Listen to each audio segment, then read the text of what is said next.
A diretoria da APAE de Piracuruca, detentora da cessão de uso do prédio da estação ferroviária local, não deixou passar em branco uma das datas mais significativas do desenvolvimento econômico do nosso município, o centenário do prédio da estação e a importância da linha férrea para o povo de nossa terra.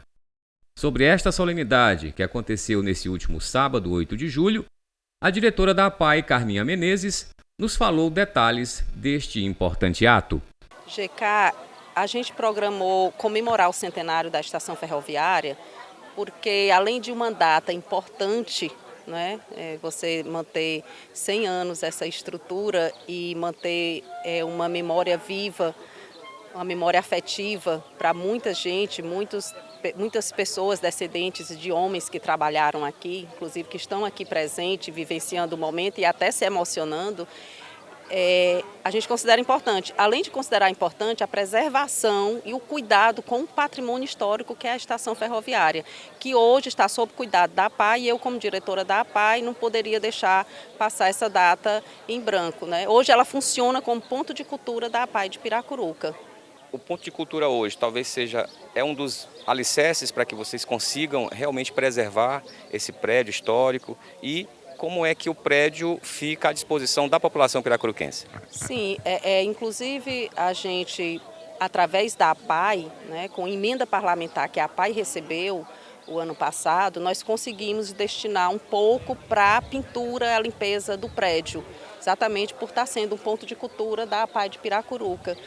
E a gente agora, no momento, está tendo aula de capoeira com o professor César e tudo isso é aberto para a população que queira participar. O nosso cuidado é preservar, ter o cuidado com o prédio.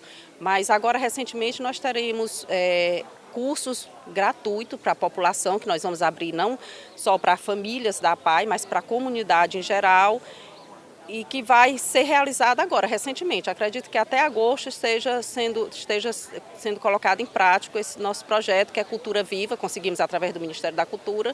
Vamos estar oferecendo curso de violão, flauta, coral, pintura em tela e dança. Isso tudo de forma gratuita para a comunidade e utilizando o prédio. Quando eu recebi a ligação para representar o meu pai, a solenidade contou com a presença de ex-ferroviários e seus descendentes, e a emoção de rememorar o auge dos serviços prestados por eles à nossa sociedade era de fácil identificação pelo brilho em seus olhos e o orgulho em suas palavras. Já meu pai trabalhou 22 anos nela, criou 2 famílias, então me deixa satisfeito pelo convite por ser um participante da família ferroviária. O meu pai sempre dizia que foi um dos melhores empregos que ele arranjou na história dele. Foi ser caçaco da Refesa. Eu ia muito com ele trabalhar na linha de ferro. Eu ia até o deserto, ele me levava. Lá ele trabalhava e fazia o almoço dele. Cada caçaco fazia seu almoço. E aí quando dava tarde a gente vinha embora. Então eu fico feliz em participar deste evento. Hoje, fazendo 100 anos, onde eu tenho 64, vi muito trem.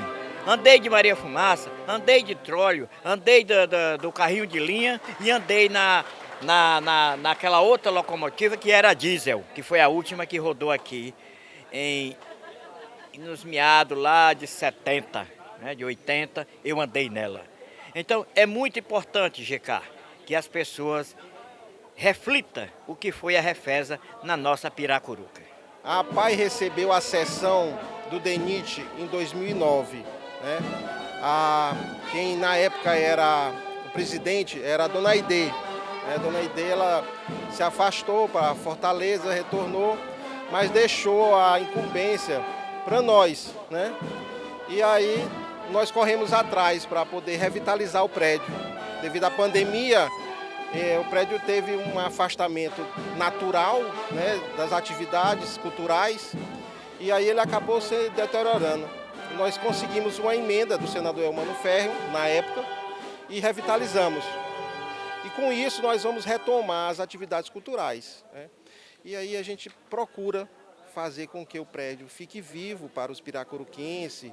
Nós temos aqui pessoas que passam, turistas, para vir fotografar, né? E eles saem catando dentro do município de Piracuruca prédios antigos, e aqui é um deles.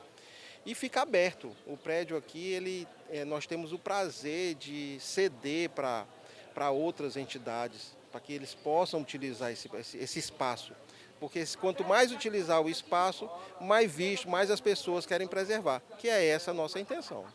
Você realizar um evento desse para comemorar o centenário vai chamar a atenção da população.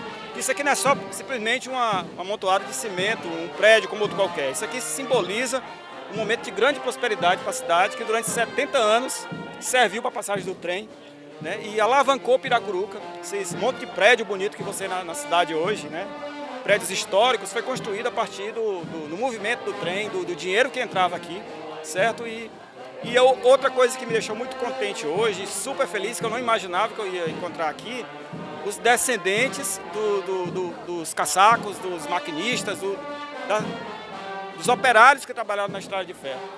Foi emocionante perceber que essa história continua viva no coração deles. Muitos deles vieram para cá por causa da ferrovia, muitos deles se instalaram aqui na região por causa da ferrovia e hoje estão aqui com a gente para comemorar. Realmente isso foi muito satisfatório. E outra coisa importante aqui da gente destacar é que essa estação ela é valorada pelo Instituto do Patrimônio Histórico, né? Por isso é que foi que veio o dinheiro para a reforma.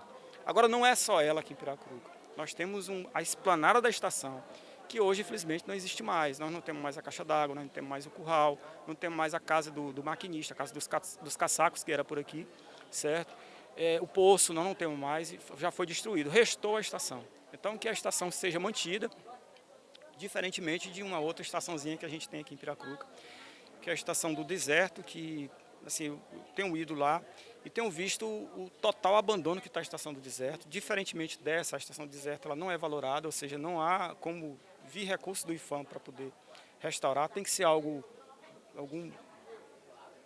investimento privado ou investimento público, né, que já deveria ter ocorrido e que esse momento aqui também sirva de impulso, sirva de clamor para que isso aconteça.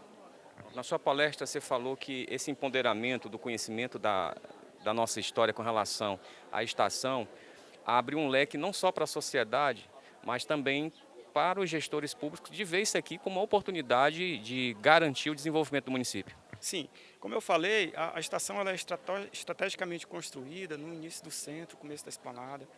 E ontem eu estava aqui à tarde preparando o slide para a palestra e crianças brincando aqui, né?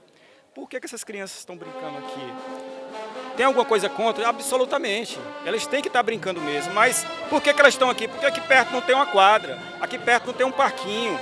Aqui você vê uma área que só tem a estação, entendeu? Então a estação, ela termina sendo concentrador, todo mundo que vem passa por aqui. E tem gente que vem para brincar, e tem gente que vem para pichar, tem gente que vem para destruir alguma coisa, para depredar.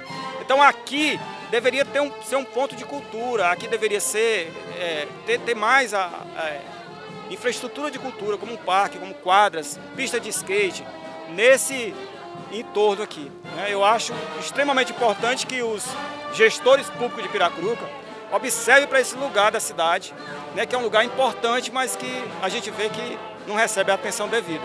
Deixando claro que a gestão hoje é da APAI e que o que ela consegue fazer é o suficiente para manter o prédio em pé, né? Exatamente. A APAI ela é detentora do direito de cessão do prédio, né? E ela está fazendo isso da maneira como ela pode, certo? Ela não tem como pagar um vigia para estar aqui para evitar a destruição do prédio. O que ela pode fazer é manter atividades culturais aqui, como capoeira, como a Maria do Carmo falou, atividades lúdicas, né? Ou cursos, enfim, para que as portas fiquem abertas, para que haja um movimento e não fique totalmente fechada. O que se pode fazer hoje é manter o prédio em pé. Pronto. E como um das grandes mecanismos e ferramentas que nós temos para buscar essas informações históricas é o seu portal. Fala aí do portal para a gente. Certo. O portal, não só o portal, mas também a revista Ateneu, são mecanismos que eu mantenho há mais de 20 anos, né? Desde 1999, e ao longo desse tempo se transformou em uma grande biblioteca digital com conteúdos culturais, históricos, arqueológicos, não só de Piracuruca, mas de toda a região. Então ela está à disposição. É bom salientar e é importante que é um instrumento mantido por mim, né? Eu Eu tenho a minha atividade profissional, eu sou funcionário público, sou professor e assim, eu destino uma parte do meu recurso, né? É uma outra família que eu tenho para poder manter toda essa estrutura, gasto do bolso. E é uma coisa totalmente voltada pelo amor que eu tenho por tudo isso que eu falei, pela parte cultural, certo? E está lá à disposição de todos para consulta.